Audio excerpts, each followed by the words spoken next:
जनाब नईम साहब बीजापुर भारत, अस्सलाम वालेकुम। आपके ममनून हैं कि आपने हमारे वेबसाइट पर याद फरमाया। आपके 3 सवाल हमें मौसूल हुए।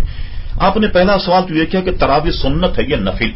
शेख मुहक्किक शाह अब्दुल हक मुहद्दिस देहलवी रहमतुल्लाह ताला अलैह, जो हमारे अकाबिर में से हैं, अपनी किताब मसबत मिन सुन्ना में पूरी उम्मत यानी अहनाफ के लिए ये नकल किया है, बल्कि अइम्मा का भी इस पर इत्तेफाक है कि सुन्नत जो है, तरावी जो है, ये सुन्नत मौकेदा है। मर्दों पर भी औरतों पर भी तरावी 20 रकात मर्द भी पढ़ें और 20 रकात औरतें भी पढ़ें, और तरावी मस्जिद में पढ़नी चाहिए जहां पूरी तरावियों में कुरान मजीद फुरकान हमीद सुना जाए। आपने पूछा क्या किसी गैर मुस्लिम को कुरान शरीफ तोहफे में दे सकते हैं?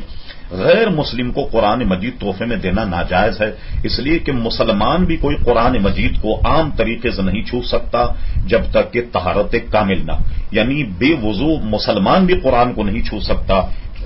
चे जाए कि किसी काफिर को तोहफे में दिया जाए, तो काफिर को तोहफे में कुरान मजीद को न दिया जाए, इसलिए कि नापाक हाथों में यह कुरान मजीद देना जायज ही नहीं। जब मुसलमान को छूना नाजायज, तो काफिर को कैसे दिया जाएगा?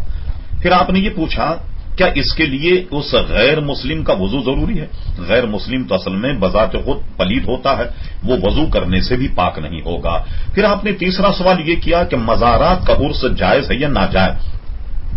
असल में बुजुर्गान दीन के आरास यानी उर्स मुनक्किद करना जायज है, और ये बायस से गोया बरकत भी हैं, लेकिन उनके मज़ारात पर उर्स में जो आजकल गाना बजाना, ढोल तबड़ा, डांस और ये सारी चीजें जो लग़वियात हैं, इनसे बचना चाहिए। और बुजुर्गान दीन का उर्स करने में हरज नहीं, बल्कि उर्स करने में साहिब उर्स अपने गुलामों की जानिब मुतवज्जो होते हैं, और उर्स में शरीक लोगों पर उनकी नजर इनायत होती है, और खास बरकतें वो साहिब उर्स की हासिल होती हैं, लेकिन उनको लग़वियात से पाक होना बे इंतहा जरूरी।